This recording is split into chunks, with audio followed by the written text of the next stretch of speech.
You ask Tiger to solve. This deals with linear equations with one unknown. The final result is y equals -2. Let's solve it step by step. Group all constants on the right side of the equation. Subtract 4 from both sides. Simplify the arithmetic.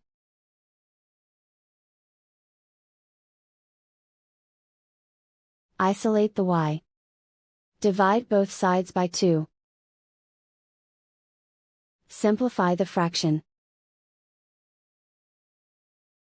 Find the greatest common factor of the numerator and denominator. Factor out and cancel the greatest common factor.